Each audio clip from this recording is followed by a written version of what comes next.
kwa Jean Imana abenshi bita Jean Desare banita diplomate ariko yose n'amazina bagiye baranyita bivanye n'umwuga wanjye nkora w'ubuhanzi buri kwinshi hari aba artiste peintre, aba artiste musicien, aba artiste n'ibindi ariko ni mu artiste peintre.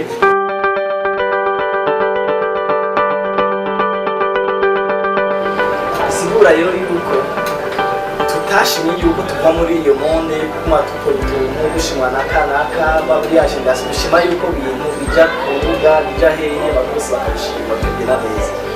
Rero twaje dufata umwanzuro rero kugira ngo tugire ikintu tuvuga nka foire artistique y'ibiro by'abantu bazi ubumenyi butandukanye, foire yitwa cyangwa societe yitwa Burundian Strays Culture and Design, ariyo twise Bitrac Burundi cyangwa Bitrac Burundi kuba bivuga bitandukanye. Jewe nk'uyoboye Institut Supérieur Nelson Mandela n'iki kigo cyose cyo ngaha nukuri nashimishije n'ingene iyi misore kuri Bitrac Burundi yaje yaducapira ibintu byiza muri publicité, tubona ko ari ibintu nyene bibereye kandi nukuri nabonye yuko barafise impano, ahubwo imana izibahezagire baronga amamarche menshi n'ejo tubasange bagiye gucapa no muri Belgique cyangwa muri Etats-Unis.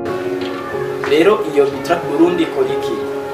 Ikora ama design, tuza ama design kuvuga tuzi ibintu bimeze neza, tuvuga dukora ama society t-shirt, des casquettes, tugakora ama conception des panneaux publicitaires, tugita ama pancarte, tugakora ama logo, ama photography, ama foto neza cyane asukuye n'ibindi bitandukanye byiza cyane biha. Banyitsa bayohejwe nkora muri New Life Induro Campaign, aba nashaka gushimira Bitrac Burundi.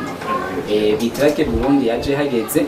Bitrac Burundi irakora neza cyane, akaba ariyo yadukoreye publicité kuducapira, kandi turayishimira cyane gose. Imana bikomeza kwica imbere muvyo ikomeza gukora kugira ngo ikomeze gutera imbere.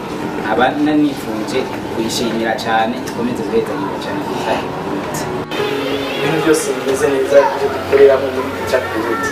Rero byiza cyane turabaye ikaze kugira ngo dushike urubuga ngurukanabumenyi, dushike ku marezo sosiyo, murabe ama design dukora Bitrac Burundi, tukaza zimuzashima cyane. Karibu murakoze.